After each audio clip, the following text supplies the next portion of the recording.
नमस्कार शेतकरी बांधवांनो, अतिशय आनंदाची बातमी आलेली आहे। शेतकरी बांधवांनो, आजपासून अखेर पीक विमा 2025 वाटप सुरू करण्यात आले आहे। मित्रांनो, खरीप 2025 करिता पीक विमा मंजूर करण्यात आला आहे। मित्रांनो, यात कापूस आणि सोयाबीन या दोन पिकांसाठी आज पीक विमा वाटप सुरू करण्यात आलेला आहे। ज्या शेतकरी बांधवांनी खरीप 2025 करिता पीक विमा भरला आहे त्यांच्या खात्यात पैसे जमा होण्यास सुरुवात झाली आहे। मित्रांनो, शेतकऱ्यांनी फार्मर ID काढलेला असावा, तसंच शेतकऱ्यांनी EKYC केलेली असावी, तरच मित्रांनो तुम्हाला पीक विमा जमा होणार आहे अशी माहिती या ठिकाणी देण्यात आलेली आहे। मित्रांनो, ज्या शेतकऱ्यांचं सर्वात जास्त नुकसान झालं होतं त्या शेतकऱ्यांना सर्वात जास्त पीक विमा जमा होत आहे।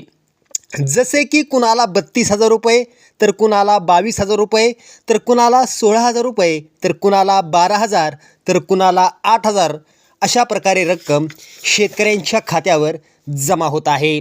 मित्रांनो, आज सकाळी 10 वाजल्यापासून ठाणे, पालघर, रायगड, रत्नागिरी, सिंधुदुर्ग, नाशिक, धुळे, नंदुरबार या जिल्ह्यातील शेतकऱ्यांच्या बँक खात्यावर पीक विमा जमा होत आहे।